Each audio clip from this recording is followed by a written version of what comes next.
Oke, selanjutnya jadi misalkan kalau model teman-teman pasang surutnya udah oke, validasinya itu udah cukup baik ya, udah mendekati. Selanjutnya yang teman-teman lakukan adalah mengkopling simulasi pasang surutnya dengan gelombangnya.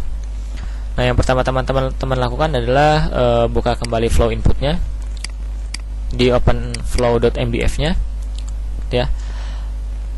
Nah, selanjutnya adalah untuk mengkopling dengan data gelombangnya adalah teman-teman masuk ke bagian proses, lalu centang yang bagian wave ini. Nah, lalu ini centang juga yang bagian online delve 3D wave-nya gitu ya. Nanti kalau dia minta sesuatu, misalkan harus apa gitu ya, pokoknya klik OK aja gitu. Ini kalau udah kita save.mdf-nya gitu ya. Nah, selanjutnya ini kita exit aja. Nah, lalu kita masuk ke bagian wave inputnya. Nah, di sini pertama-tama apa namanya tuh? Nah, ini kondisi hydrodynamicnya itu bisa kita centang ya. Kita run wave together with flow-nya yang itu dengan yang flow.mdf ini.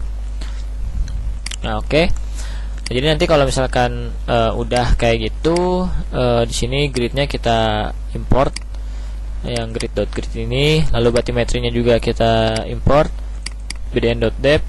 Lalu di sini hydrodynamicnya itu untuk yang water levelnya kita use and extend, untuk yang currentnya juga use and extend.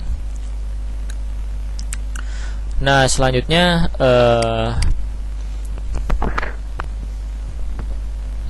untuk kita masuk ke bagian boundaries ini, diloncat ya.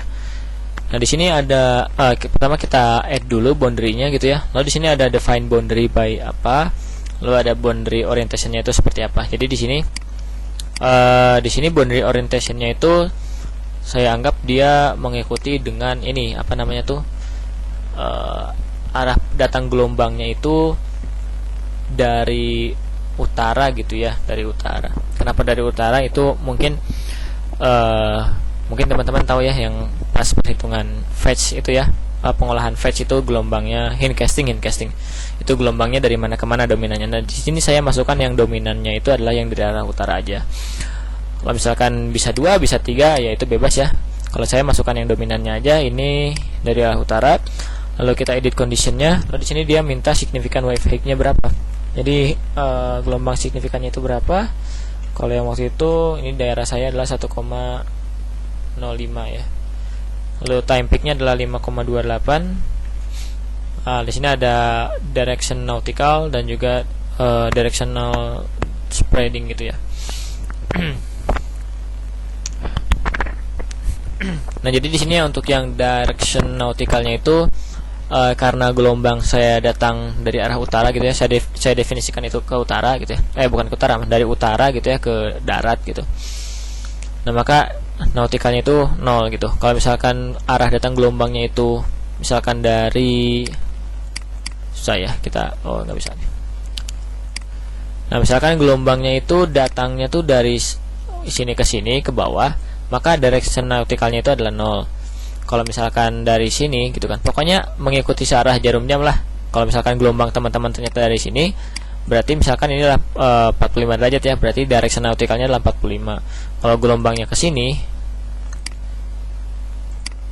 dari sini ke sini gitu ya, berdasarkan hindcastingnya, berarti berapa nih? 270 ya. Nah, gitu. Jadi di sini saya 0 gitu ya, karena gelombang saya itu dari atas ke bawah gitu ya. Ini udah, itu klik OK. Duh, ini ngalangin. Oke, lalu apa lagi ya?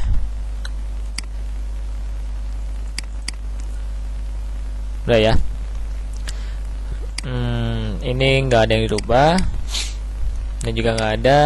Nah, ini juga. Nah, ini ada nih. Ini kita klik yang gridnya. Lalu ini juga trustnya kita klik ya. Oh, ininya juga isi 60. Oh, ini nggak usah deh, trustnya nggak usah. Nah, itu ini kita save.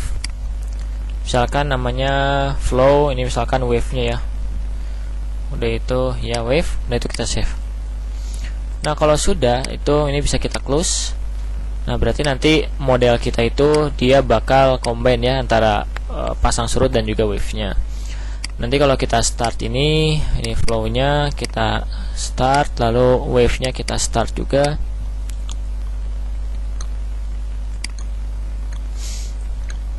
Nah, ini kita tunggu ya.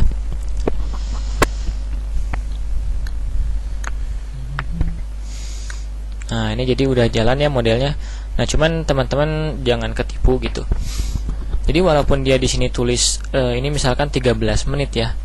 12 menit, 13 menit. Nah, sebenarnya kalau kita kopling dengan model wave ini, dia bakal jauh lebih dari ini gitu, 12 menit, 13 menit. Ini mungkin sebagai gambaran gitu ya. Jadi saya pernah modelin daerah yang sama gitu ya, ini gridnya 50x50 lah kira-kira. Nah, lalu itu saya modelkan itu time frame-nya itu 1 tahun dalam waktu 10 menit. Itu kira-kira makan waktu 1 hari. 1 hari setengah. Nah, jadi misalkan kalau ini cuma 2 minggu, ya harusnya lebih cepat gitu ya hasilnya. Cuma nanti kan ini kan kita mau memodelkan pengendapan ya, pengendapan sedimen. Nah, kalau pengendapan sedimen berarti modelnya nggak bisa sebentar sebenarnya. Mungkin teman-teman ya semampunya lah, misalnya sebulan atau 3 bulan gitu ya. Atau kalau bisa setahun juga bagus gitu ya. Jadi nanti disesuaikan saja dengan kemampuan komputer teman-teman. Untuk yang ini kita stop aja ya. Nanti saya akan coba lihatkan visualisasi untuk model yang telah berhasil gitu.